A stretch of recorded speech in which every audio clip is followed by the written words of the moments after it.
Hi, this is Dee, and you're listening to my podcast, Let Me Clear My Throat. This is actually part 2 of a podcast that I actually just finished up with. I'm doing it in sections. Hopefully you can check out the first one because it obviously goes with this one, but also too, feel free to check out my other podcasts as well on YouTube, and I also have Podbean for my podcast. So anyway, this one is one of 2 episodes that I've got going on so far on this particular subject, and it is actually an ebook that I am actually reading and going through.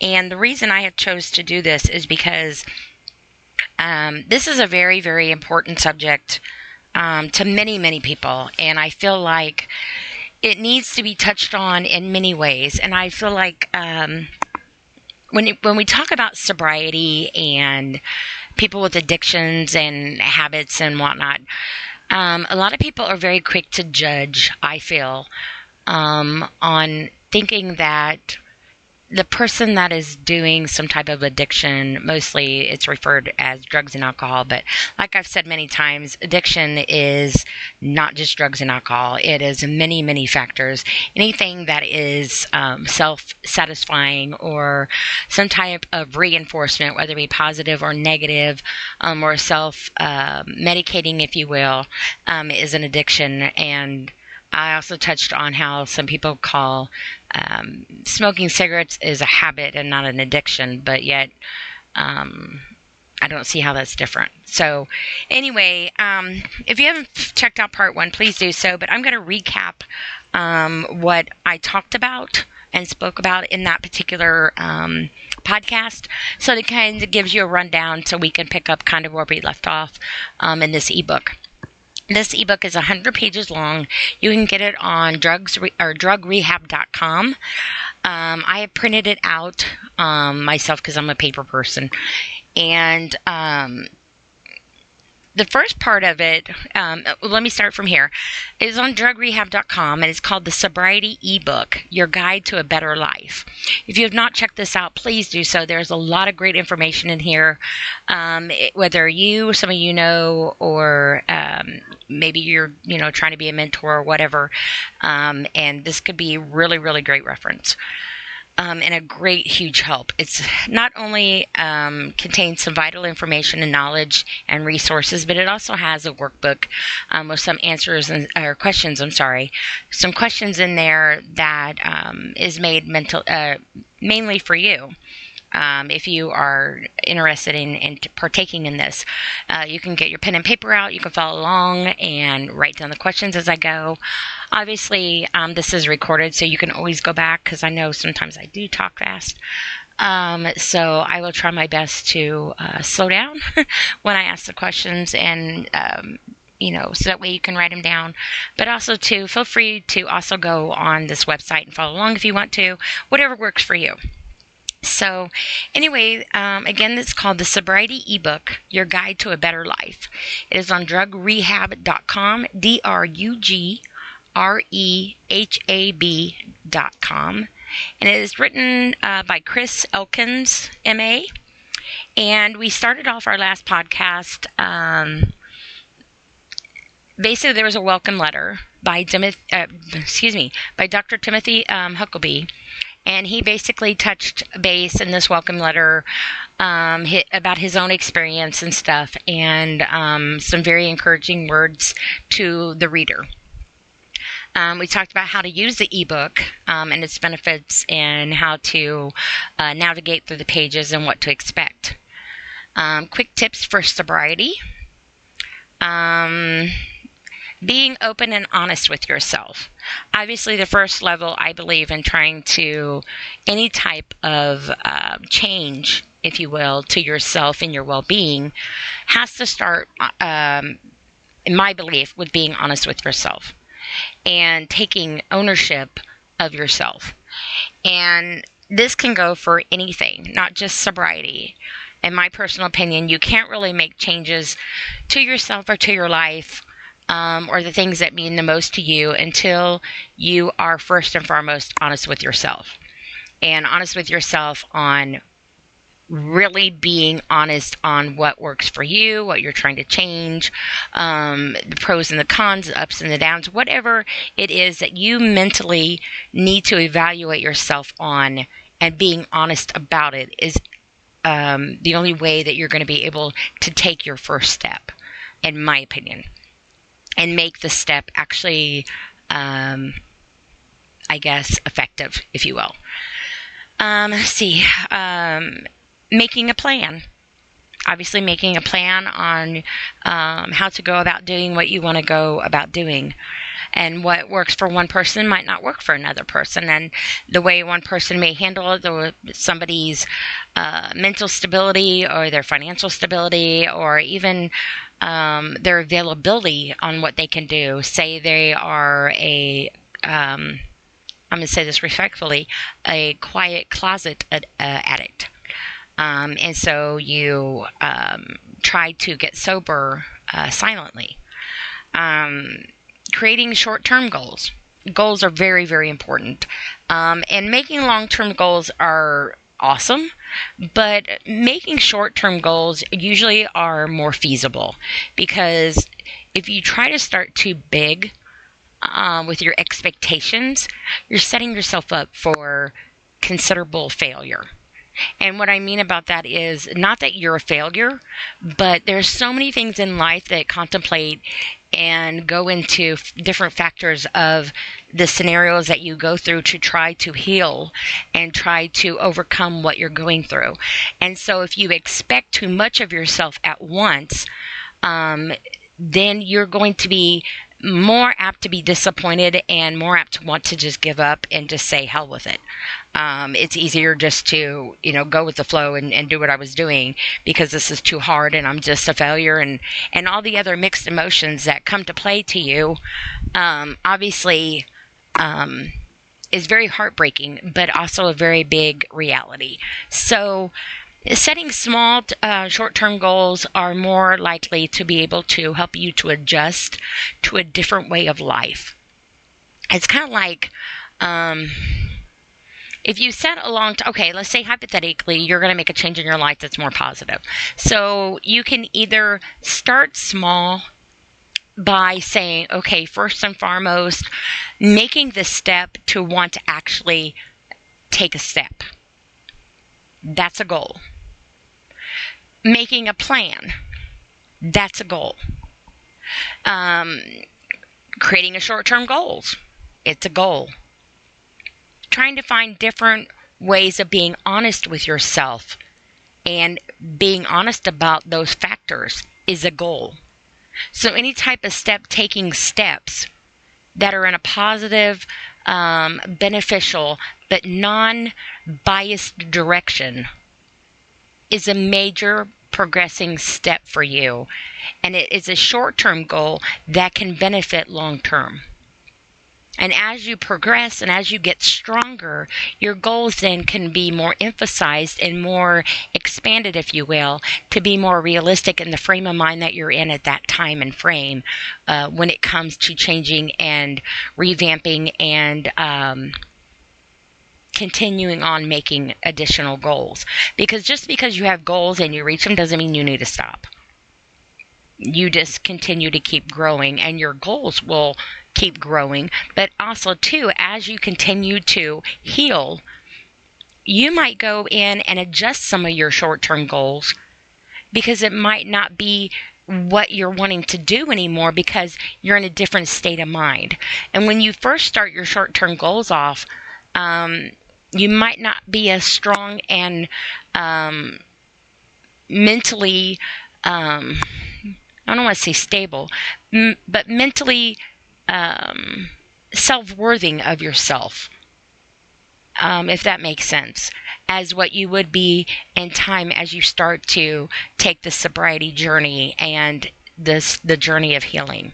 So your goals might need to be adjusted to accommodate your growth. So definitely important. Transitioning at your own pace. What works for one person is not going to always work for another. And just because somebody says, hey, you need to do this, this, and this, and this, doesn't mean you need to hurry up and do it. Because, and let me rephrase this. Going through the motions, to be going through the motions to say you did it, is not going to be beneficial. It is not going to be the level of your short-term goal that you're trying to reach.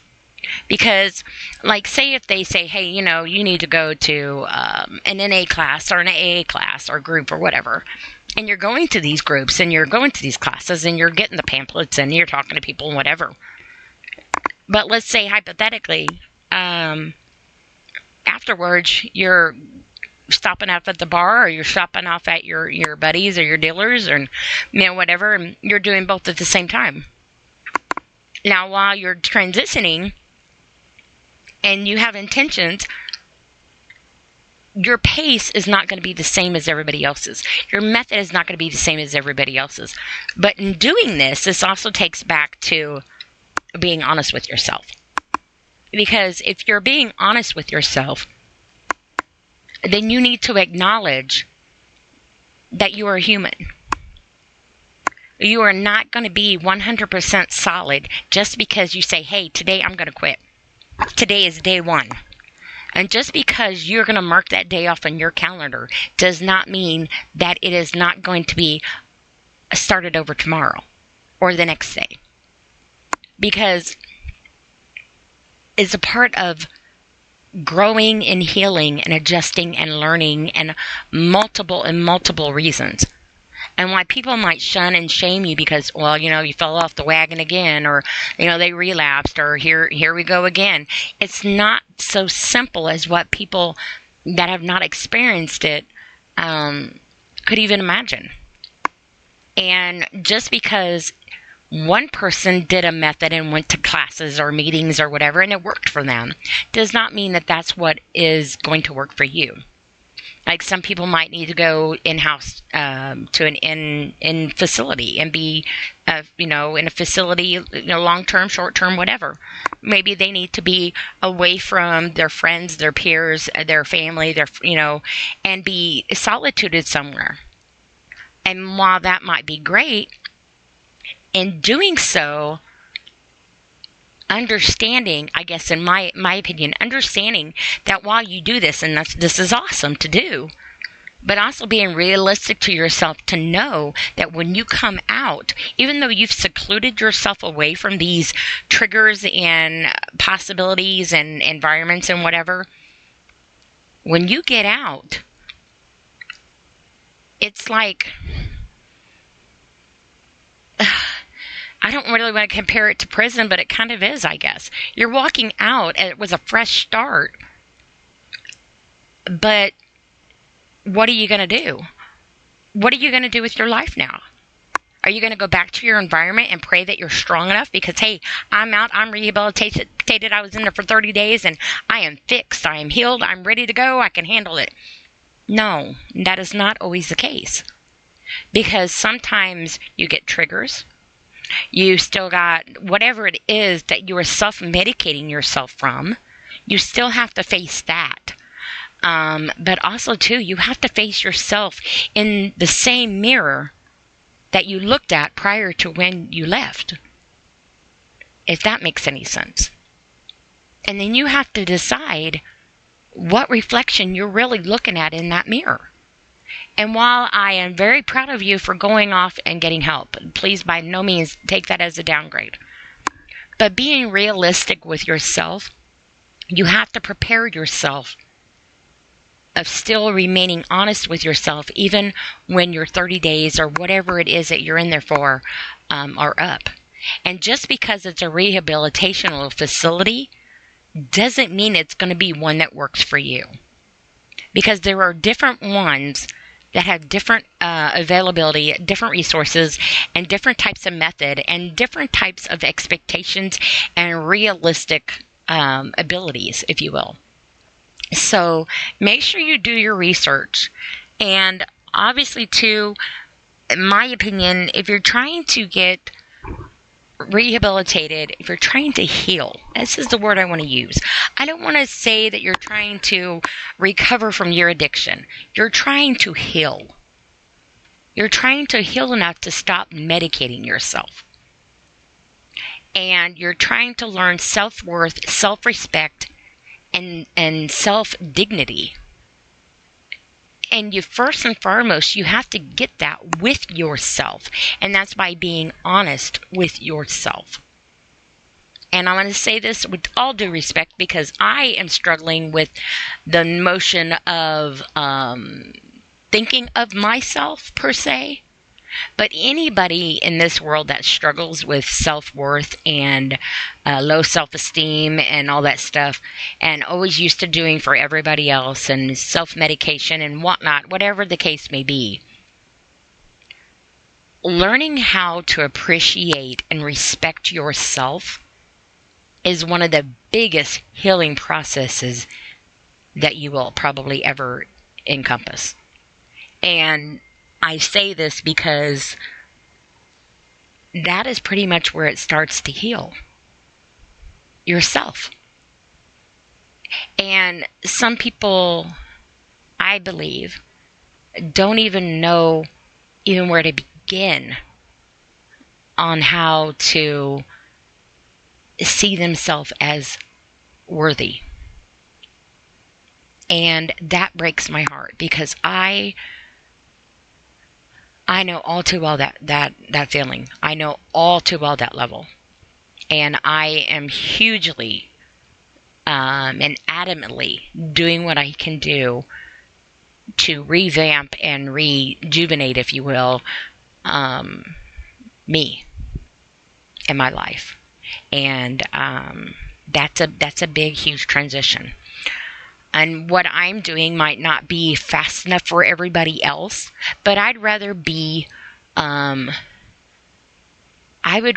thorough and realistic than to go through the motions of doing it. Because I've already been going through the motions of being alive that I haven't been living. So I want to take the time to actually learn how to live, so I can teach myself to have a life. And life is already going to pass me by fast enough. I need to make sure if I'm going to rush it, it's better be worth my time that I'm losing. But also, too, the time that I'm actually gaining by still being able to say I have a life. So that's my intake on that. Don't go it alone. And I say this with respect, because I know all too well on how people are so judgmental on so many things. I always say if society would be more understanding and less judgmental, and more compassionate and less judgmental, this world would be a greater, wonderful place. But there are so many people that think that it is okay and acceptable and necessary to have an opinion and gossip about, if you will, sometimes. Have an opinion on something that they honestly are not even really, they're not directly, physically, mentally, and emotionally, DNA-wise going through. And I say this with respect to people that do struggle and have been traumatized and everything, going through being there trying to help people going through addiction. I by no means am referring to what you're going through. I am talking about society in general, how people are trying to be so quick to be judgmental and condemning on people about subjects that they have no right to. Because the one person whose life it's going to absolutely positively 100% affect is the person that is actually doing the self-medicating. Because at the end of it all, they would be the one laying in that casket. So if at all possible, try to find support. There are lots of resources out there, and I know that's easier said than done. But also, too, I also talked in the last podcast about, the people that you party with and, do drugs and alcohol with, or self-medicating with, because I don't want to just focus on drugs and alcohol, because addiction is many, many things. However you are self-medicating, obviously in coming to terms with it yourself and being honest with yourself, but also, too, you might not be able to find somebody that you entrust with your deepest, darkest moments of your life. because you have been suffering so solitude, if you will, in your own head, that your self-worth and ability to reach out is slim to none. Because if it was a possibility to begin with, you might not be in the position fully that you're in. So it's kind of a catch-22 in my opinion. But do know that there are resources out there, and there are many people, sadly, many people that suffer silently in their minds that don't make it to the next chance to open their eyes and have a moment. They don't make it to the next breath. And there are resources out there. There are people out there. There are organizations out there that are trained, experienced, some in the hard knocks of life, that can help you and can be supportive. So by all means, if you're going to be honest with yourself and make short-term goals, try to transition into that. And staying positive. And I know that that is kind of a big statement for some people, especially if you are going through a self-worth and self-identification and healing process. Trying to stay positive is kind of like pulling teeth without being a dentist. And, tying your tooth with a string and slamming the door shut, because it's kind of like pulling teeth. But try to stay positive. And believe in yourself. Try to give yourself positive reinforcement. Try to give yourself pep talks and try to redirect your pain and your negativity and all the things that you have been trying to self-medicate on, and try to turn that negativity and that heartache onto something positive. Like maybe be a mentor, or maybe get involved in some type of organizations or groups, or volunteer, or do a podcast. Reach out there to people. There are so many people out there that need other people. But they need other people that are real. We have enough fake things in this world going on that really, honestly, nothing is sacred anymore. Everything, it seems like, can be manipulated. So I always say, if you want something real, be real to the best of your ability. And sometimes that might sound ridiculous and unretrievable to do, but it's possible. It is possible. With a lot of self-healing and coping and redirecting in positive manners and stuff, it is very, very doable. Characteristics of addiction, understanding addiction. We talked about definitions of addiction and what they mean. We talked about recovery, 12-step program, Smart Recovery, which is a support program, which also to other support groups and stuff. And as we get farther along, sorry, that was really, really loud. As we get farther along, there are some resources in here that I would like to give out. And obviously, too, if you go on drugrehab.com, these resources are on there as well. Stages of change. They were pre-contemplation, which is basically beginning to decide on contemplating on your next step of trying to make a change in your life for the positive. Some people, however, never leave this stage. They're just always thinking about it. And then we have contemplation, which is recognizing that there's a problem, recognizing that you are worth more, recognizing that you can have a better life and a better difference in your life, that you can heal, that you can grow, positive things, and trying to recognize that, you're worth it. And not necessarily that it is a problem, but recognizing that you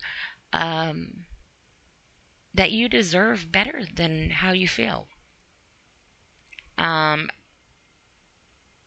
we have preparation, and this is deciding to make a change and trying to do your resources and trying to prepare your life and taking the steps to do so. And of course, action, new way of life, new way to live, choosing and deciding what direction you want to go in your life, different positive changes, positive reinforcements, whether you want to relocate, whether you want to change a job, whether you want to start getting active in things, a new you, basically, a life makeover, if you will. Maintenance. Maintenance, you'll notice a behavior change. You'll start feeling better about yourself. You'll start being more positive. You might have a little bit more pep in your step that isn't related to another source besides being happy and being addicted now to life. Stages of recovery. We talked about stages of recovery.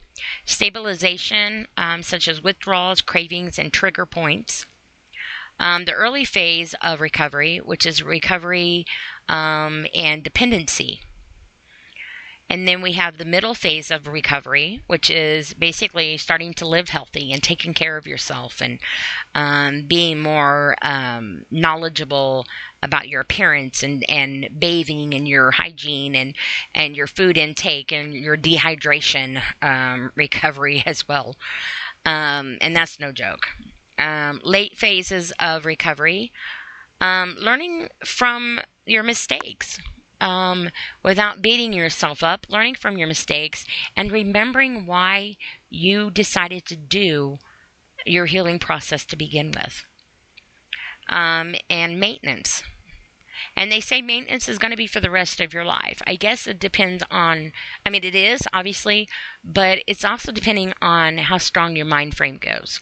Because, like I said, I don't want to call it really recovery. I like to call it healing. Because when you self-medicate, you are self-medicating for a reason. There is a root to the moment this started it all. And instead of nurturing it and contaminating it with toxins and hazardous things and basically on a tightrope of destruction and death, you can look at it as a chance to make a difference in your life in healing and being to the point where you don't have to watch your life keep passing you by and not even noticing that it went by you. And then if you do catch a glimpse of it, you don't have to feel like you need to jump up there to try to, get a hold of it and try to catch it in order to catch a ride in your life.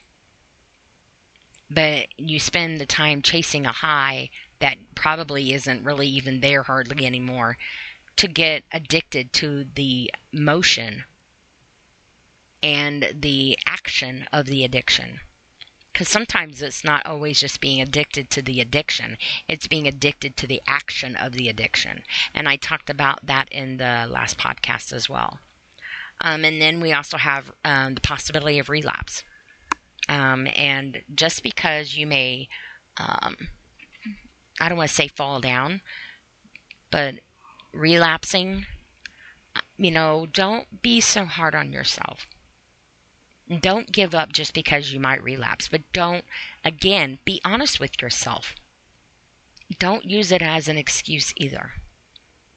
And that's not always easier done than said, and I respect that. But that's how you get stronger.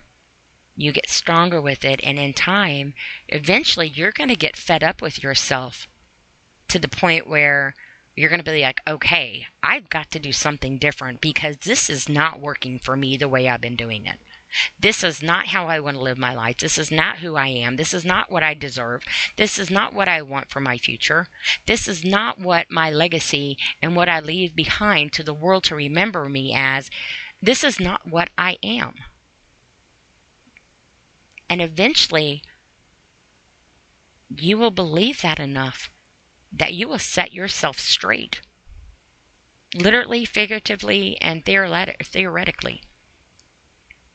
And realistically, before anything, reminding yourself that you deserve nothing less but real. And putting that fake shit down. Because it is not doing you your life, your well-being, your future, or the goodness you deserve any favors. And instead of taking your money and wasting it and chasing a high that you probably will not catch, that might, sadly, nowadays, you're playing Russian roulette on whether or not that non-high that you'll get will actually end up catching you. And you won't even realize it. So instead, take your money and go do something fun. Go make some memories. Go spend time with your loved ones or your friends. The friends that you're getting high with, go over there and be their positive reinforcement. Go over there and be their positive example. You know, they always say you should change your friends and your surroundings and stuff. Why? Why do you have to leave them behind? Why can't you go back there and be like a positive example for them? You might be that very one person that they need to change their life around. And I understand not all people are strong enough for that, and I respect that. But as you grow, you might surprise yourself on exactly how strong you really are. Because it takes a very, very, very amazingly strong, wonderful person, human being, to say, I'm worth more than this, and put it down. If even for one pass around of no, I'm good. If even for that, that is a start. And eventually it might come back around again. You're like, nah, I'm still good. And eventually it'll keep going by you. And that is exactly how it can start. And you think your buddies and your friends won't notice that? Hell yeah, they will. And deep down inside, you know what? They're not going to judge you and think you're a worthless piece of shit. They're going to be envious and wish that they were that strong. And they might just surprise themselves too. Because they might look at you and you might be their mentor, their role model that they need. It can be that simple. And instead of going and planning funerals and visiting your friends and caskets and grave sites, try to band together, put your money together, and go do something positive together and take selfies and group pictures and make memories and do something fun with that money. Live life. Don't let life live you and live you out. Life might just outlive you. And that's not fair when it's your own life that you're supposed to live. If that makes any sense. So on this part here, we are 33 minutes into this. So in this episode, I just recapped on what we talked about in the last episode. And like I said, I have that on my YouTube channel at Let Me Clear My Throat. And also I have a Podbean channel. And they're the same podcast on each one of them. I just put them on both of them. And I also have, I think, 43 other podcasts as well. I think this is my 45th podcast. So I'm pretty proud of that. So anyway, this one here starts with the workbook, actually. And so if you have a pen and paper, you want to follow along or write questions down, feel free to do so. Or like I said, you can go on drugrehab.com, or you can always rewind this, whatever works for you. You go at your pace on what works for you. And that is how you start. And I will say this. You listening and to me right now in this podcast and taking the time to listen to me on this, especially this particular subject, that can also be step one for you. Because that is exactly where it could possibly start. Or it might just be what you need as a reminder of what you've already overcome.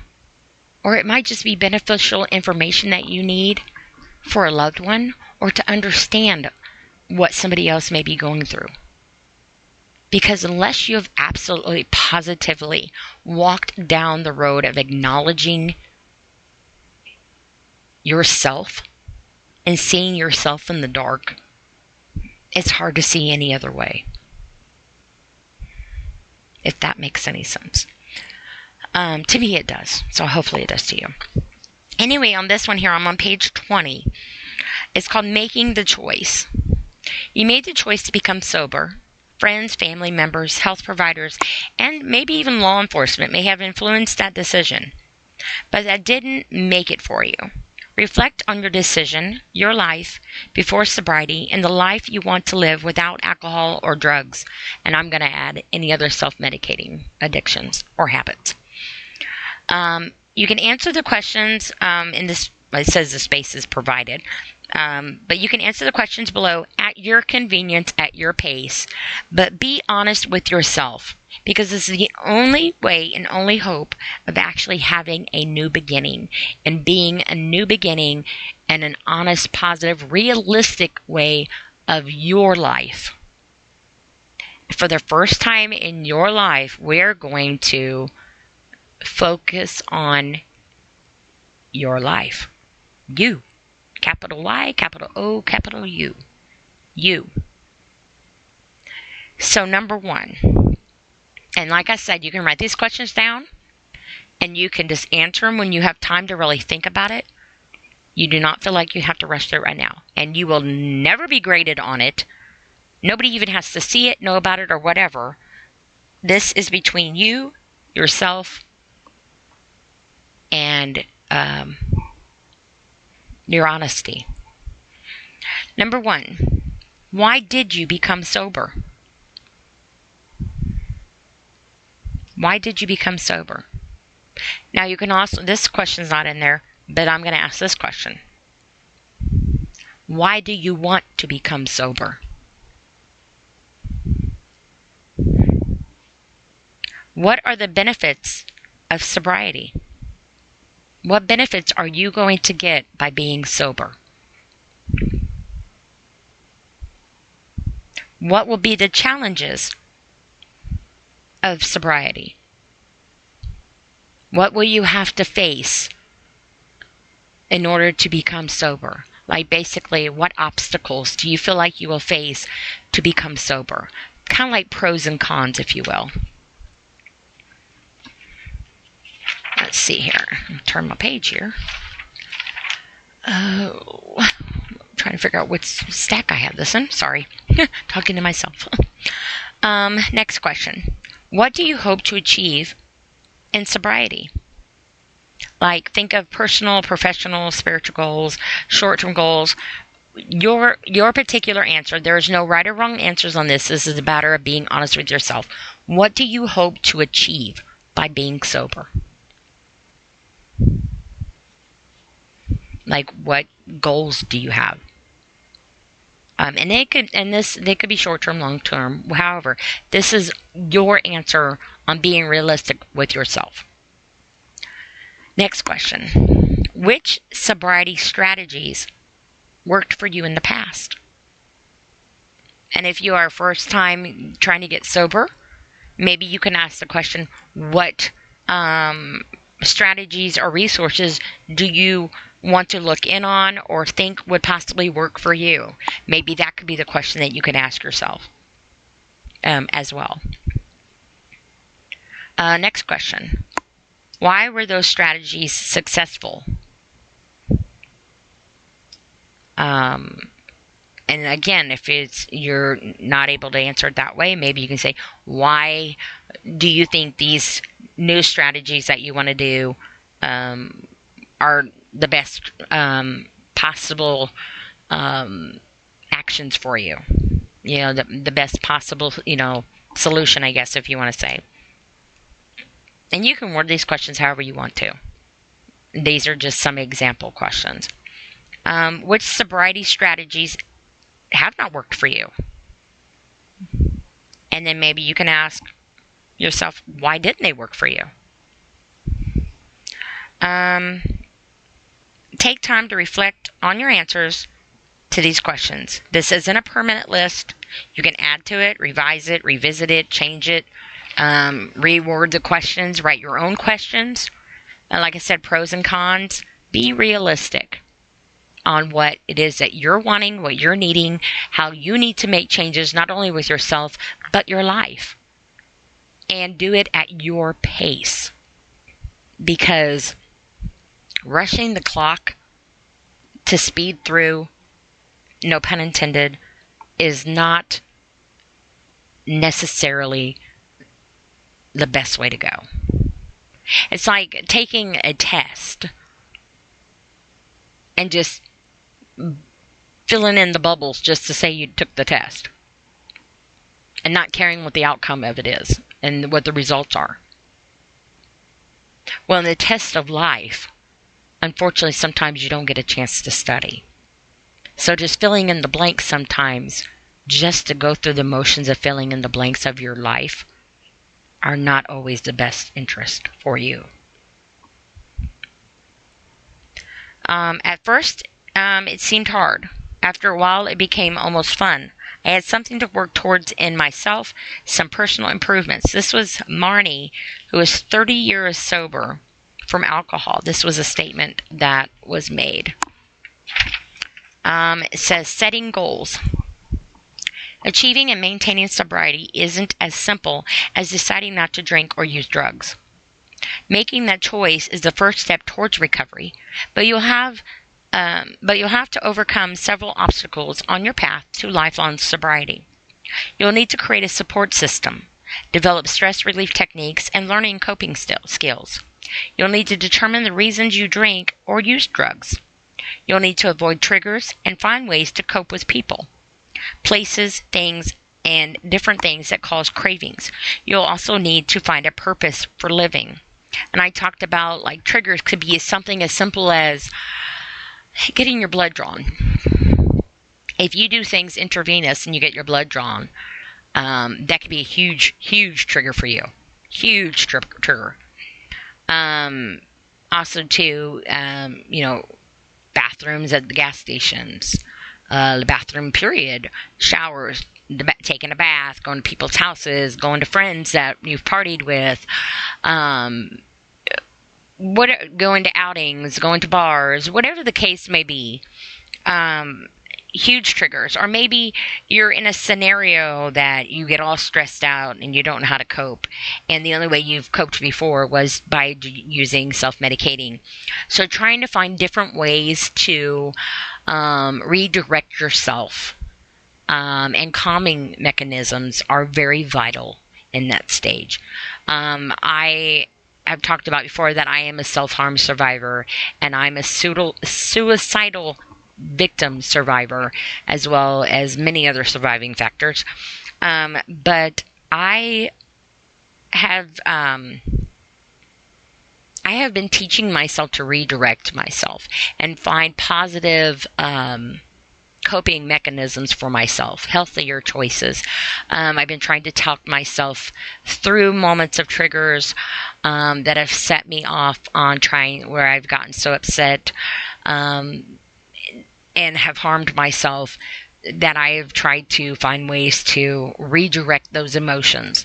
And I have learned, I used to do the 5, 4, 3, 2, 1, but then I found that my attacks and stuff would get so severe that was not benefiting me. So now I actually do my ABCs.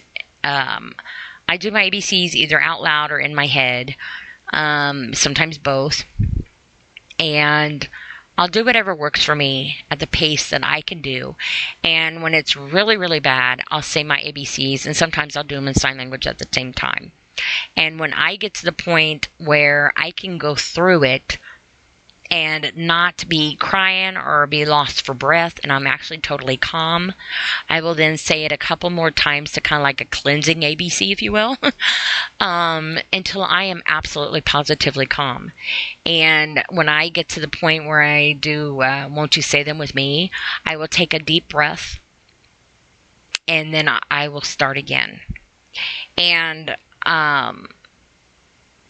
then when I am completely to the point where I feel like I have calmed down enough, then I will talk to myself and ask myself, do you need to do it again? Do you need to say it out loud? Do you want to say it in your head? I ask myself a variety of different questions, but I always ask myself, do you need to say it again? And honestly, there have been times where I've said yes, and I will do it again. And then usually when I get to the point where I am really, really calm, my tears have dried, and I'm actually breathing at a normal level, I will ask myself again. And usually at that time, I'll tell myself, no, I'm good, I'm fine. And I will thank myself, because I try to self-acknowledge the positive role in myself, because I've spent my whole life acknowledging the negative and the painful parts of myself, that now I am trying to reverse that, counteract it, mirror that reflection to be positive. So all the times I've stood in that mirror and I have damned myself, I have downed myself, I have shot myself down, I have whatever, I've mutilated myself, whatever negativity and pain I have done, I have been trying to redirect it to a positive manner now. I will stand in that mirror and I will joke with myself. I'll make faces at myself. I will take my teeth out because I have false teeth. I will take my teeth out and I'll make faces at myself and goof off. I will do little skit shows and do voice impressions and whatever. I will sing opera real loud and get on my mom's nerves because I take care of my mom. I'll get on my daughter's nerves because she lives here too and helps me take care of my mom now.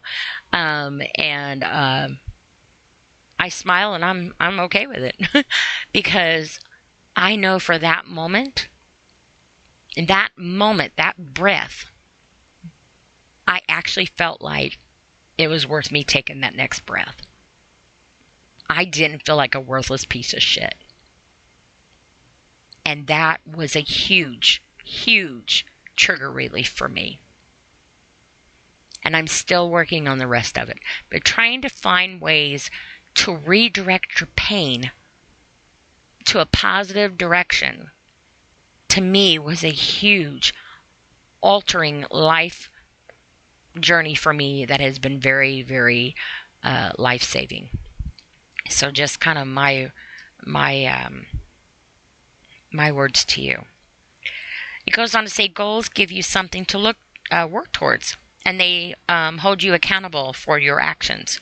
There's no better feeling than checking off a goal off your list.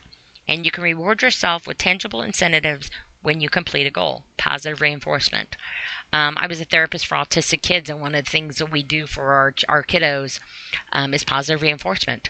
Because when you do something, or when they do something and you're trying to teach them something and it's a challenge for them, trying to give them a positive reinforcement of encouragement and incentive, if you will, gives them more of a kind of like more of an ambition and more of a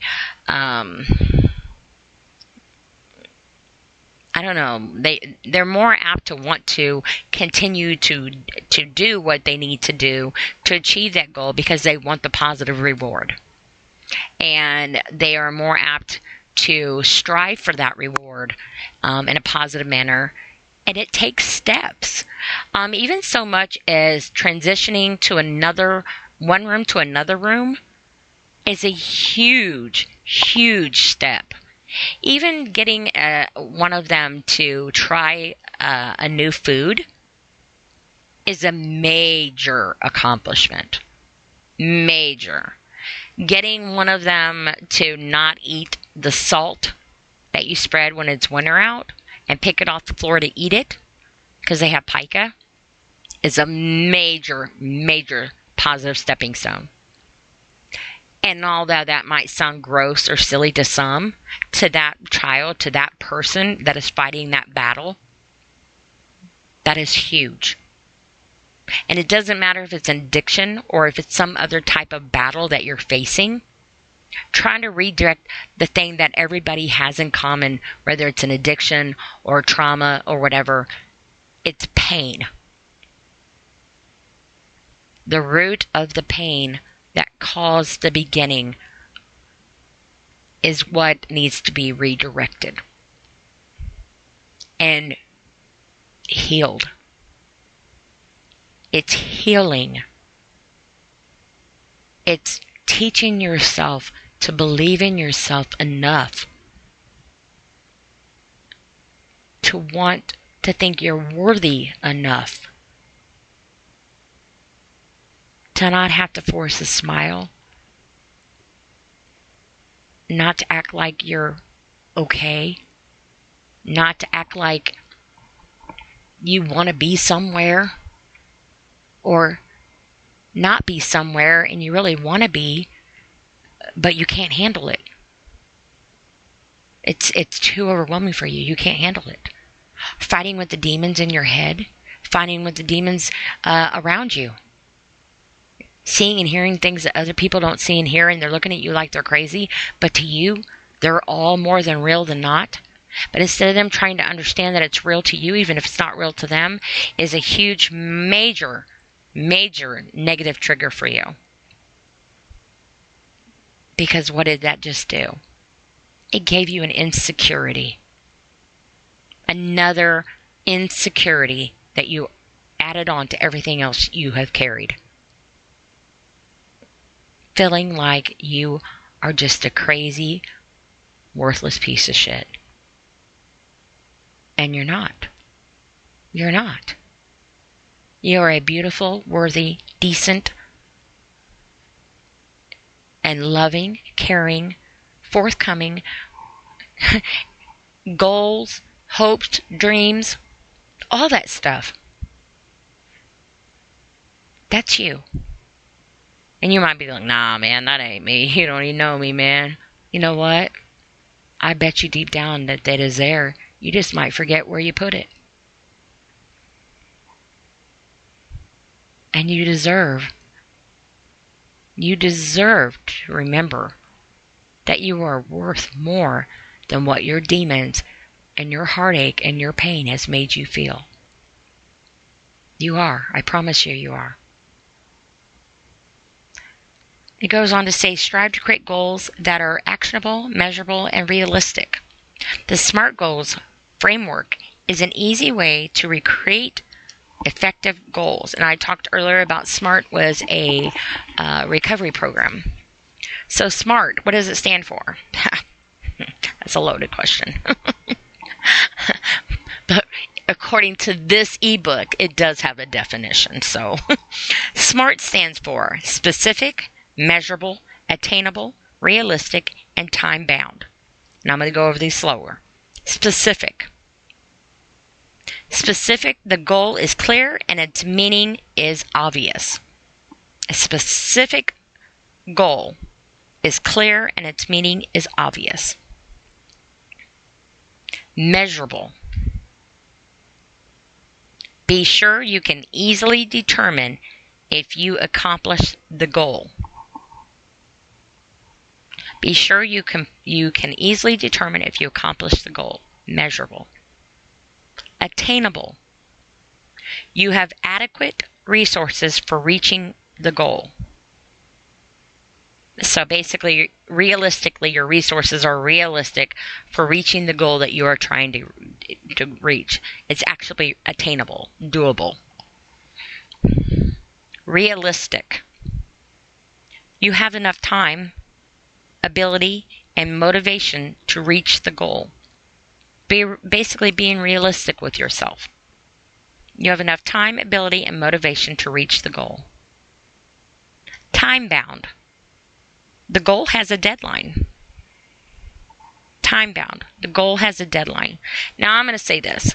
Yes and no, in my opinion. And I'm not trying to degrade this technique at all. It does have a deadline. And I'll say this, again, respectfully. Go at your own pace, but be realistic about your pace. Don't use your pace as a cop-out.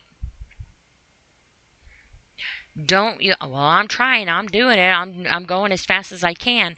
You have to also be realistic to yourself. Are you? Are you really being realistic with yourself? Are you really going at the speed that you really can go? No pun intended. Going at the pace that you really can go. Or do you think that you might be able to turn it up one more notch?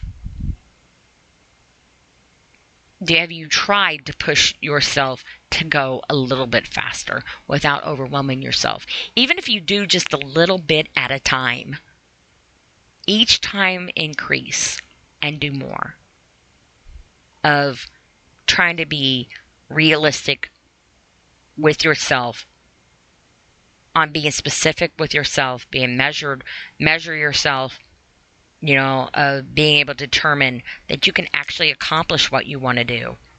Make sure it's attainable, that you can actually realistically achieve it. Be realistic with yourself. And know that the deadline doesn't need to be your death date. Don't make the deadline your death date. Don't make that your reality check. It says lifelong sobriety is a great long-term goal, but you'll need to achieve several small goals to get there.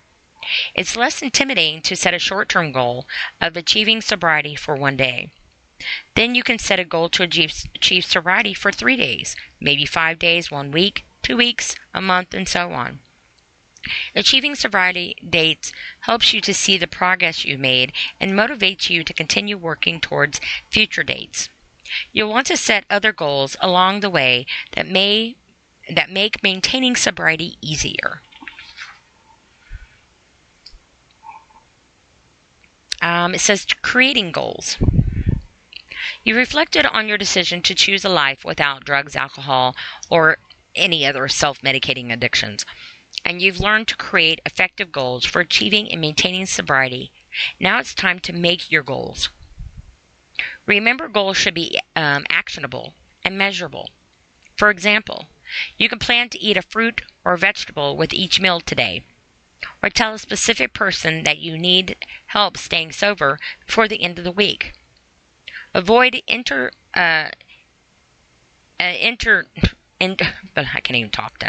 Avoid goals that are deterrent, that deter you, such as planning to eat a healthy diet or find support. You may want to create long-term goals first, then develop short-term goals to help you achieve it. Figure out what works for you. But be sure to start your goals with goals that are realistic. Now, I talked about making long-term goals can be overwhelming, and this is true. But it's kind of like writing a book report, and I know book reports. I was like, oh my gosh, a book report. Let's do it APA style. So when you write a story or you write a paper, you do like an outline, and you critique it, and you like do a hypothesis and all this other stuff, and make sure you got your resources and whatnot. Well, you want to write your story or do your paper, you have to break it down into sections. And then when you break it down in sections, then you can just put it together and it'll just flow together. So that's basically putting short-term things into a long-term form, if that makes sense. So if you make short-term goals, your short-term goals are steps in order to achieve the long-term goal. So it's like taking steps to get there, and how you want to achieve that particular thing. And if your goal, for instance, is buying a house, you're going to do short-term goals in order to achieve that big-term goal. So you're going to want to make sure that your bills are paid, you build up your credit, you take care of all your debts, you save money, you start looking for homes and realtors in the area of your school, and blah, blah, blah, blah, blah. And then the ultimate goal, the big long-term goal, is purchasing your home and moving into it and living in it. So it's all the little things that go to the big thing. So that's the short-term goals going into your big-term goals. So if you can decide on what you want your long-term big goal to be, then that might help you to dissect it enough in order to choose your smaller goals to achieve your big goal, if that is explained right. Sometimes I explain things in my head out loud, and it might not always come across as it does in my head. So I do hope that all makes sense. Let's see, and be realistic with it, obviously. I mean, and that's being honest with yourself, but realistic on what you can achieve and what is attainable for you. Because I know in some areas, some resources are more obtainable than in other areas, but also too, realistically, some people just don't have the money for it, or have, like if you have to work full time and you're the sole provider and you're already living paycheck to paycheck, it's really hard to take time off to go to a facility to get treatment and miss work. And that is very overwhelming in itself too. So, I mean, I could see where that would be a huge obstacle. An example of a long-term goal might be to stay active in a support group for 1 year. You can work towards a goal by making a list of meetings near you, attending a meeting 5 days per week, or finding a sponsor by the end of the week. Reward yourself when you cross a short-term goal off your list. This isn't a permanent list. You can add or remove goals, and your long-term goals may evolve over time. When you've completed all of your goals, create new ones. You should always have short and long-term goals that you're striving to achieve. Or you can, like when you mark one off, for every one you take off, add a new one. And just keep it going. And also, too, like if you have a difficulty, say, being able to get into a support group or whatever, make your own. Make your own. Get your buddies over or your friends and develop your own support. You know, take your money that you normally spend on drugs, alcohol, or whatever, order pizza in and make your own support system. Make your own support group. Be your own advocates with each other. I mean, you guys have shared your deepest, darkest hours with one another. Maybe even literally saving each other's lives. Literally. So why not support each other in a way that will actually be worth all the effort that went into trying to put yourself into each other of saving each other. You know, because if you guys saved each other literally, maybe you had to give your friend Narcan or CPR or rush them to the hospital, whatever the case may be, developing a support system with each other and your friends and your family that are involved with whatever kind of shines a whole new light of purpose on why you were saved. Because there are some people in this world, unfortunately, that didn't get that same opportunity. And I guess if you can say you've got a new chance at life, why not do something on continuing to save it? Make your life worth living, but don't let living suck the life out of you. Creating a support system. That goes right in with what we were talking about. Sobriety is easier with help. Healthy relationships with friends and family are vital to recovering from addiction and maintaining long-term sobriety. In comparison, isolation is a major risk factor for relapse. Decades of research prove social support and healthy relationships help people maintain sobriety. You may already have supportive friends and family members. You may work for an employer that truly cares about your well-being, or you may attend school in an environment of understanding and acceptance. If so, take advantage of those relationships, because that is probably few and far between. In most cases, family, friends, and peers want to help. Now, I will say this. I applaud you if you are on that other side of addiction. I applaud you wholeheartedly. I've had some very close, loved, and dear ones of mine. My heart goes off to you. I mean, it really does. Because it is hard. Hard is not even the word to use.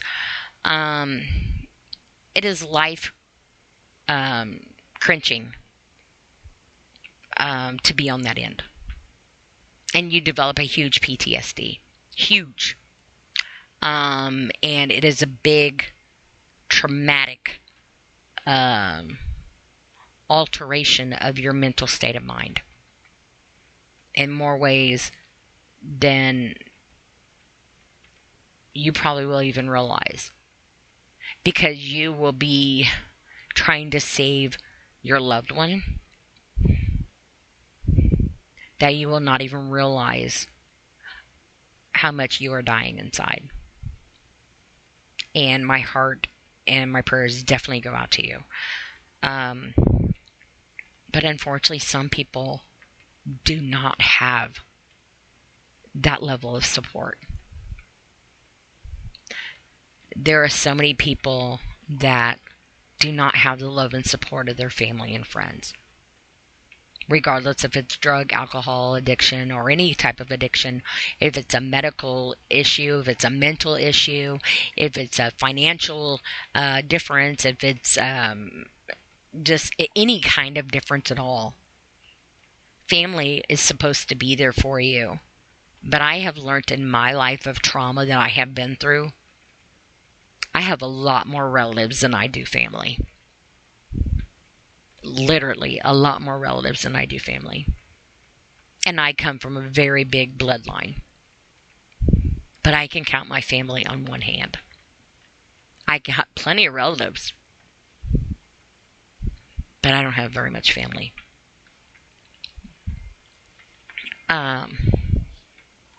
The kind of support isn't available for everyone, but you shouldn't hide in isolation because recovery is hard. If the people in your life refuse to support your recovery, you may need to repair old relationships and create new ones. That may mean reconnecting with people you haven't spoken to in years, or creating relationships with people who understand what you're going through. While I agree to this some, I don't agree with it entirely, because if you're going through healing and you're going through something that you're going through, you might not be at the mental capacity, if you will, respectfully, to be able to handle repairing whatever relationship you need to repair, because that might be the very relationship that spiraled you into the position that you're in, or contributed or added to your self-reflection of yourself that has been killing you in the mirror. So that might not be feasible. And creating new ones, if you're in depression, withdrawn, or in your own mental solitude, if you will, making new contacts and interactions of society and people in general is not always the easiest, and some people just can't do it. Honestly, they can't. They don't know what to do with themselves, let alone somebody else. Most people will respond with compassion if they know you've struggled with sobriety and are making a sincere effort to abstain from alcohol or other drugs or self-medication. Still, talking to friends, family members, or peers may be intimidating. And I know a lot of this is about drugs and alcohol, and that's what this sobriety ebook is about. But like I said, addiction is far more than just drugs and alcohol. Anything that is self-medicating for satisfying your mental reinforcement that you feel is in a coping, positive way, or however you want to look at it, and using that as a brain stimulation for what you need, that is unhealthy, or it could be healthy. You can be healthy too. It don't have to be unhealthy. It could be whatever word you want to use it. It could be addiction. It could be a habit. It could be a hobby. Maybe you're addicted to. I'm going to say this, and I'm going to kind of giggle at it. I'm sorry, guys. Say you're addicted to fishing. Is that a habit? Is that an addiction? Or is that a hobby? Depends on how much you want to squint your eyes and look at it. Is it negative or is it positive? Depends on who you ask. What side of the significant other you're asking. Depends on how much money you're spending on it. Depends on how much you're letting it control your life over the necessities of life. And in all due respect, fishing. My dad was a huge fisherman. Okay, that was what that man loved: fishing and hunting. So, by no means am I degrading you, but that's just an example. And I know people say that's not the same as drugs and alcohol. It's not the same substance. It's not the same action. But it's the fulfillment and the cost and the loss of time with loved ones and living outside of whatever. Isn't that kind of the same? And I'm just using fishing as an example. It could be anything. Gaming, your telephone. You could be a hypochondriac. You could be a kleptomaniac. You could be addicted to sex. You could be addicted to porn. You could be addicted to support groups. You could be addicted to food. You could be addicted to binging and purging. You could be addicted to cigarettes. You could be addicted to, I don't know, anything. Cars. You could be addicted to crafting. You could be addicted to reading. You'd be addicted to a soap opera. You could be addicted to the TV, to the radio. You would be addicted to anything. I did a podcast on being addicted to depression. Now that might sound crazy, but listen to podcasts that don't sound so crazy. It's true. You just don't realize that that's what it is. And it's also, too, it's a matter of what word you decide you want to use. Is it a habit? Is it an addiction? Is it a hobby? Is it just something to do? It depends on how much you want to squint your eyes and figure out which word you want to put in that sentence. Because if you want to play and manipulate words, there's plenty of them to use. And if you don't know what they are, there's some slang ones to use instead. But you have to ask yourself, what part of that addiction, habit, hobby, something to do or whatever, at one point in time has it cost you? Has it actually cost you in a negative way? Has it cost you arguments? Has it cost you money? Has it cost you your job? Has it cost you your friends? Has it cost you how to pay some bills? Has it cost you your sanity? Has it cost you time from your children and your loved ones? Has it cost you time away when somebody needed you? Has it cost you in any way, shape, or form that has not been healthy outside of just enjoying a moment and having time for yourself? Because that's another way to squint your eyes. Is it just making some you time? I don't know. Is it negative or is it positive? Everybody deserves to have you time. Not, you know what I mean. Oh, I hope you know what I mean. Everybody deserves to have their own time. But you have to ask yourself, what are you doing with that time? Is it positive? Or is it time that you're trying to kill yourself in an indirect way that's going to take your time away permanently? Would you rather take your money and buy drugs, alcohol, or negative self-medicating things? Or would you rather take your money, buy some fishing equipment, and take your family fishing or camping and spending some quality time with them? See, there's where the kind of like the catch is at. Positive reinforcement, or is it negative reinforcement? It depends on how you want to be honest with yourself. It depends on how it affects the people that you love and around you, how it affects you and your life. But it also really, truly comes back on how honest you are with being to yourself, on what it really, really is. Like, for instance, sometimes people need an out. I mean, everybody needs an outlet. Everybody needs an outlet. You need a positive outlet. Take your negative outlets that you got going on and redirect them to a positive outlet.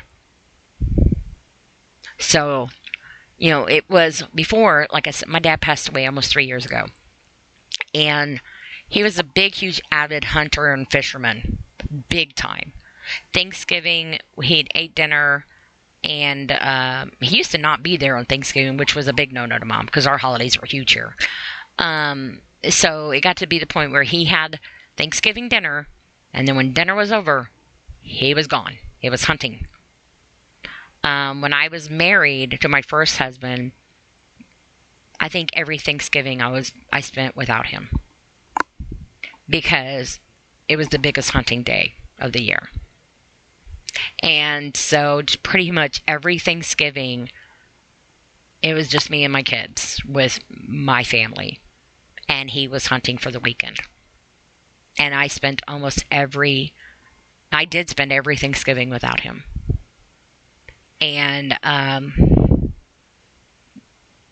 that was where it came into play. That's kind of the example I'm saying.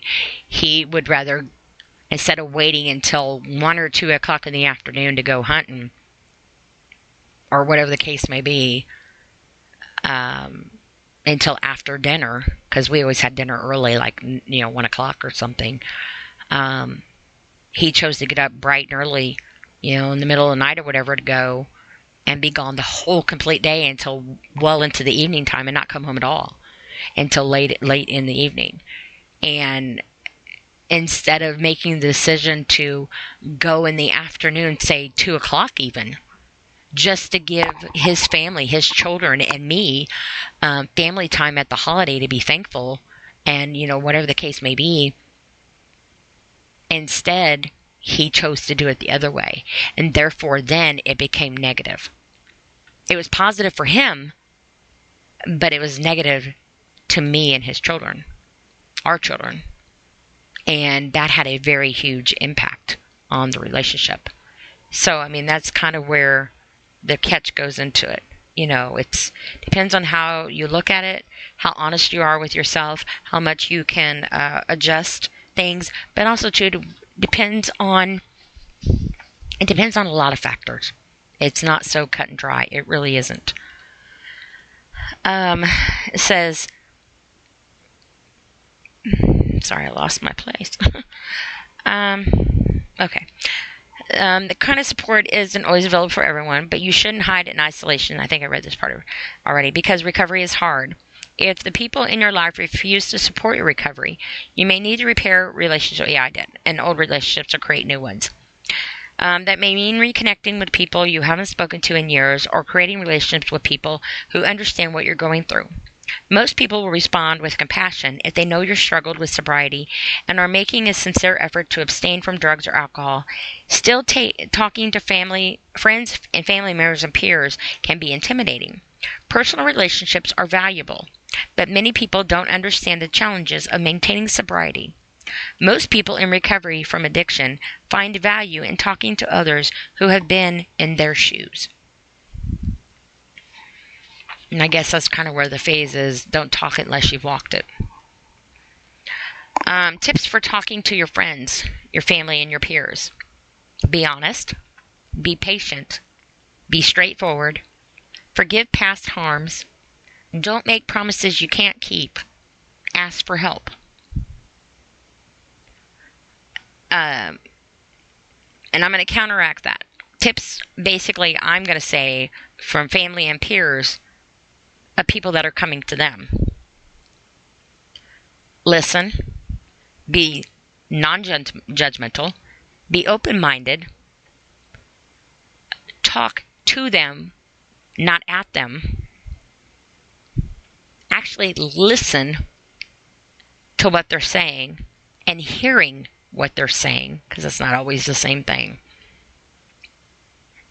Be honest with yourself as well, but try to be realistic and acknowledgeable on this person who has pretty much believed that you are a person that they can come to, confide in, and entrust with their pain, their sorrow, and they're entrusting you with their life. So don't laugh at them. Don't make fun of them. Don't judge them. Don't belittle them. Don't be closed-minded and think, no, that's stupid or that's not possible. Because it's not possible for you doesn't mean it's not possible for them. Because obviously it's possible to them if they're talking to you and coming to you on it. Tips for repairing damaged relationships. Acknowledge past mistakes. That goes for both sides. This goes for both sides. Apologize for previous faults. Express excitement about making amends. Recognize that forgiveness takes time. Establish effective ways to openly communicate and get to know that person again. And obviously, first and foremost, listen to each other. But be level-headed about it. Just because somebody says something and you don't understand it or you don't agree with it or you don't believe it or whatever does not give you the right to be an asshole back to them on it. But at the same time, in reverse, if somebody doesn't understand you or what you're trying to say, don't give up. Don't give up. That doesn't mean you're doing something wrong. That doesn't mean that there is not still... please just don't give up. Because just because it didn't work in the direction that you wanted it to do with that particular person doesn't mean it won't for somebody else.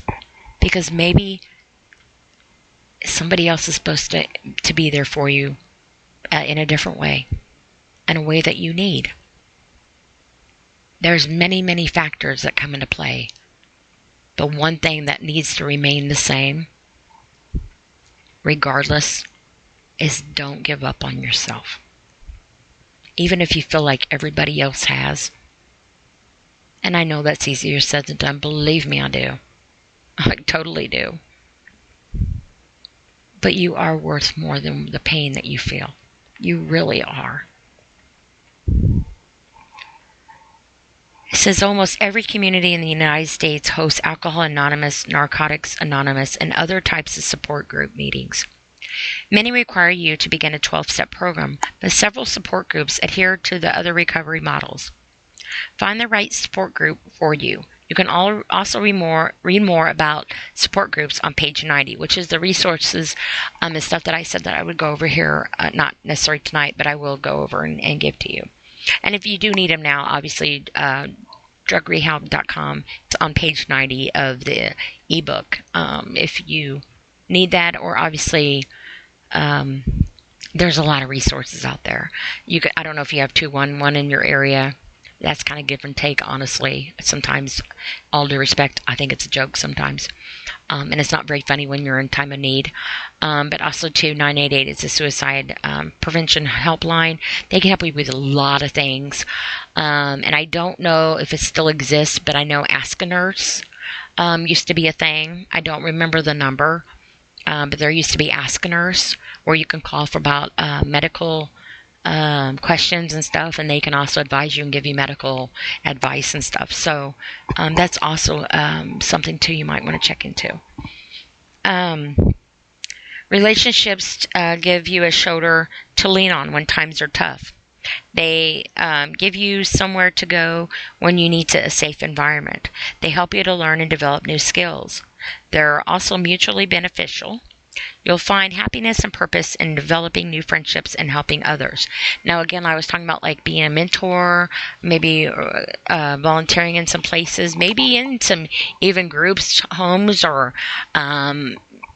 nursing homes, or homeless shelters, or food pantries, or soup kitchens, or just anywhere.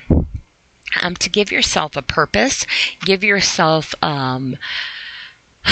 a positive outlet, but also to remind yourself how far you've come, how much you're worth, and how truly blessed you really, really, truly are, in a good way. Here are some factors to consider. Do spouses or roommates consume alcohol or use drugs? If so, are they willing to stop? Are drugs and alcohol easily available in your neighborhood? Now, I'm going to kind of laugh at that one in one sense. Are people in your home, your neighborhood, or your work environment supportive of your recovery? Say you have a significant other and you're trying to get sober, or they're trying to get sober, and the other one has no intention to, or isn't adamantly striving to do so as much as what the other one is. So what kind of wedge does that and issue does that cause between the relationship? How much support is actually going into that with each other? And, does the one who isn't trying to get sober and heal, do they take your sobriety or the other person's sobriety serious? Do they take it enough to where they can be supportive of it and respectful of it? Or do they still want you to be a part of it, or to say, hey, let's one more time for old time's sake, or hey, can you run me over here so I can pick this up, or what the case may be? Is it put in your face and then you are tested, or they are tested, or both? These are a lot of questions you have to ask yourself. Will it end up ending your relationship, or it cause one of them to, I guess, be MIA because they're doing something that the other one isn't? There's a lot of factors in there that come into play when you're dealing with a double relationship of sobriety. So that's something, and even whether it's a friend or a significant other or your kids or whatever, it is a factor to consider and think about. Finding a safe environment, and this, I like to think, should be a no-brainer, but in all honesty, it is probably one of the hardest things to achieve. Finding a safe environment to be in. It's tough to avoid drinks at a bar. It's hard to say no to friends when they hand a drug to you. And it's almost impossible to abstain from drugs or alcohol when a spouse or roommate consumes them in your home. To maintain sobriety, you need to find a safe living environment and drug-free ways to have fun. Residential addiction treatment programs are developed because researchers discovered safe living environments drastically increase recovery outcomes. People who return to high-risk environments after treatment are more likely to relapse than those who transition to low-risk environments. We talked about this earlier. That's why halfway houses and other sober living environments were developed. Most halfway houses require residents to have completed some form of standard treatment, but the only requirement at most sober living homes is that the residents abstain from drugs or alcohol. Living in a structured sober living environment may not be necessary. If you have a safe, supportive home to return to, you need to determine how risky your environments are. And again, that's very difficult, say if you are married, and you're determined to do treatment. Maybe you lost your kids, or maybe you're trying to save your marriage and your relationship. So you go to get treatment because you're, for whatever positive reason, and say you're married or whatever, and you're coming back and, it's not, what do you do? What do you do? Before committing to a living situation, be sure that you'll need to be able to avoid negative influences. Make sure you're strong enough. And I know that's kind of really silly to say, but in due time, you might just surprise yourself. Be able to avoid negative influences that will probably mean the loss of old friendships. It may also cause others to develop negative feelings towards you. They may also say hurtful things, and that's their decision. Again, I was talking about earlier, And they say you need to change your friendships and your relationships and stuff. I'm controversy on that. I agree and I disagree. And we talked about that just a little bit ago. It's your decision to live a happy and healthy life. Don't let the choices and actions of others bring you down. You need to look out for your own best interests when others won't. Evaluating your environments. Think about your living, work, and social environments. Do the environments threaten your sobriety, your health, or your well-being? If so, detail the pros and cons of a short-term change. Example, moving until a roommate commits to a sobriety. Long-terms, ending your relationship with someone or moving to a new city. You might end up getting a divorce or breaking up with somebody, or moving away. And I'll say, people think, oh, hey, let's go move here and get away from this and get a fresh new start and out of the neighborhood, and things won't be so accessible and we can just start completely over and BS again. But you know what? That, I understand where people come with that, but I have mixed emotions on that. That could be a cop-out. That could be wishful thinking and dreaming, because drugs are everywhere. It's accessible everywhere. And all you're doing is taking your problems and your heartache and your pain and costing you more money by going across the state line or so, because you have to pay for that move in many, many ways. And who are you leaving behind? What are you really leaving behind? And what are you really taking with you? And it doesn't need to be materialistic. Because just because you go over state lines or move to a new city or something doesn't mean that you're not taking everything with you. Because that load can be very heavy to carry. And not everything fits in a suitcase. Evaluating your environments. Here's question number 1. Describe the environment you live in. Is it safe? Do you have any easy access to drugs or alcohol or any other forms of self-medication and addiction that you're suffering through? Are you near positive or negative influences? Describe your work environment. Is it safe? Again, do you have easy access to drugs or alcohol? Are you near positive or negative influences? Believe it or not, I used to work at this one company that, I'm not going to really elaborate on the name of the company, but I was in the medical field. I was a scientist, and I used to do tissue procurement and biorepository and cryopreservation. And we used to get take the amniotic membrane from placentas and do skin grafting for burn army victims. And this particular company I worked for, my boss, he drank. Actually, everybody there, I think, drank. I wasn't a big drinker. I'm still not a big drinker. But they were, and he was like top shelf, stuff. And he kept his whiskey and stuff in his office in the cabinet. And it was a normal day at the office.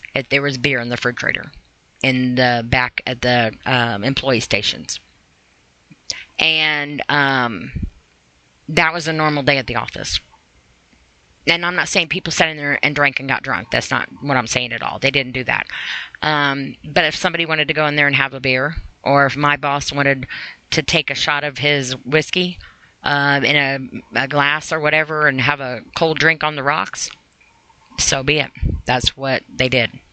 And so if you're a recovering alcoholic, this is an example of your work environment. Or say if you work somewhere, and I also worked at this one place doing the same thing but just for a different company, and it was not mandatory there to take drug tests. It was not a requirement. And usually in the medical field, it is. At least places I have been. But it wasn't at this particular company. And I'm thinking, obvious reasons, I'm sure. You can't sit there and tell your employees to do drug tests and be a hypocrite. So I kind of got the message on that one. So again, it goes back to tell you that just because you're at work doesn't mean it's not accessible. And is it accessible and doable for you? Because let's say, for instance, in both scenarios, each one was my boss. Each one was the owners of the company. And where did that put me? You know what I mean? Say if I was recovering from alcohol or drugs or whatever the case may be, or whatever self-medication they would have been doing, what position would that have put me in when they are my boss? They are my employer. They pay my paycheck. And say before I would have drinks and stuff with them, and hypothetically, and they weren't this way, but say, if, for instance, that they were, and I decided, hey, I'm trying to get sober, I don't want to do that no more. What kind of animosity would that then develop between me and them? So, that's kind of an example on where that can put you in a relationship of a work environment. Next question. Describe the places you tend to socialize. Describe the places that you socialize. Are they safe? Do you have easy access to drugs and alcohol?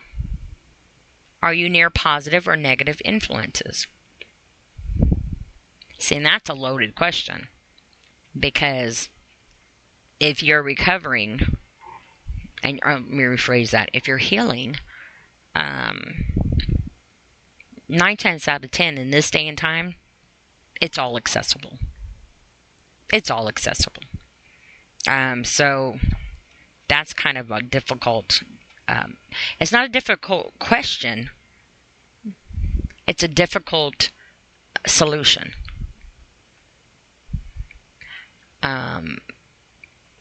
Next question. List some of the environments and pros and cons of making changes during recovery. Your environment. The pros of short-term change and the cons of short-term change. So if you make changes of your environment, what are the pros of that and the cons of that, short-term and long-term of each? Be sure to consider your options before changing your living, your work, your social environment. Create lists of alternative environments and determine the pros and cons of the solutions before making a decision. Now, let's see how much we got of this subject here. I don't really want to get set on the next one if it's really, really long, because we're already at an hour and 40. So I'm going to stop on this ebook here. I'm stopping on page 33, which is setting boundaries. So I'm going to stop on that page because I don't want to get too more involved in this and we run out of time.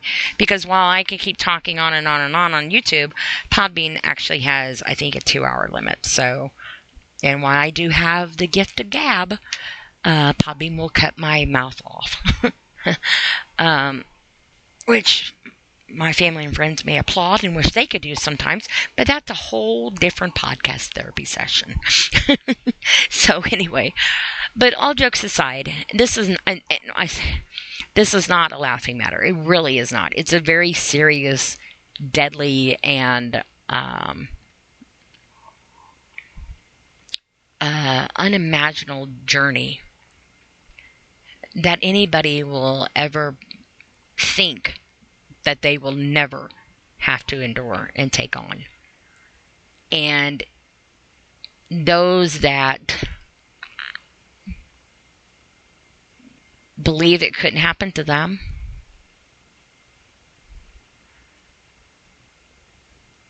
you're all one moment away from it being a possibility. I promise you that. And I just pray that that doesn't happen and it doesn't become a reality to you in ways that end up costing you your life in one way or another. Because I feel that everybody in this world is affected one way or another from somebody self-medicating in any way, shape, or form. And how however you want to manipulate the word, whether it's addiction, habit, hobby, something to do, killing time, however you want to, whatever slang word you want to throw in there, it still comes down to the bottom line. You. What definition are you worth? You are worth the definition of being worth a definition. And don't let anybody make you feel different. And if you are struggling, there are resources, there are people, and there is hope, and there are ways, and there is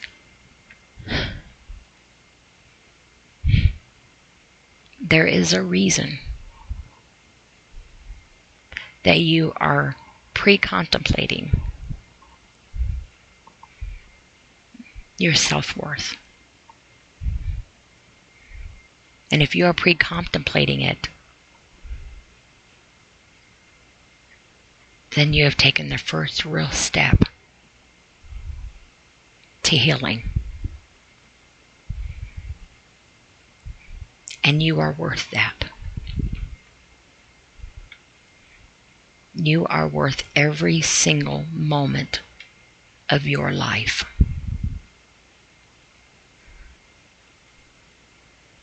No matter what anybody makes you feel, you are worth every single moment of every single grain of sand, a speck of sand that drops in that hourglass of your life. And don't ever let them take that away from you again. You take back what is rightfully yours. Your life.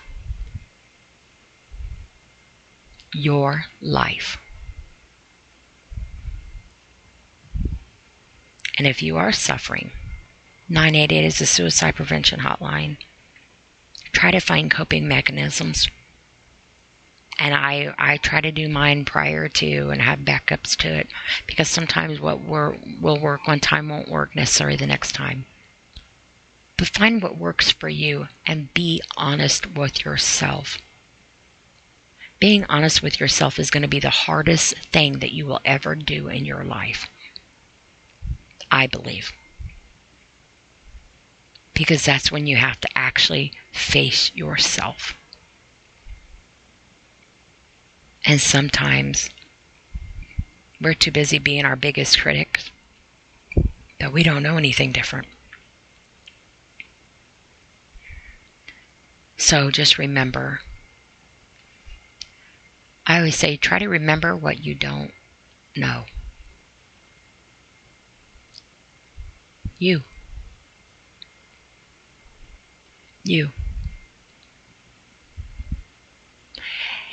And if you have taken your time out in your life to dedicate to listening to my wonderful voice across your ear, I wholeheartedly thank you. Because your time in your life is the one thing in your life that you can never get back. It is priceless, it is valuable, and it is yours. And if you have dedicated it to sharing it with me, I thank you. Because that is a part of your life that you have dedicated to me to share with me that was truly, truly yours. And I wholeheartedly appreciate it. If you're going to spend your time of your life and spend its value, spend it on something that is valuable and will help you to maintain and keep your value. You and your life. And on that note, I'm going to close out now. We will continue this next session of the ebook in my next podcast. Feel free to listen to my other ones as well. I have plenty of them. and hopefully plenty more to come. So check out the one prior to this one, because like I said, they are going to be broken down in sections for this ebook, because it's 100 pages long, and I think it is very valuable information. So definitely want to share it with you. And it is on drugrehab.com.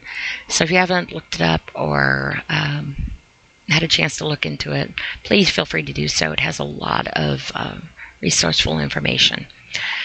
And on that, I will close out now, and I hope to be able to talk to each and every one of you next time. So on that, have a blessed and safe evening. Good night.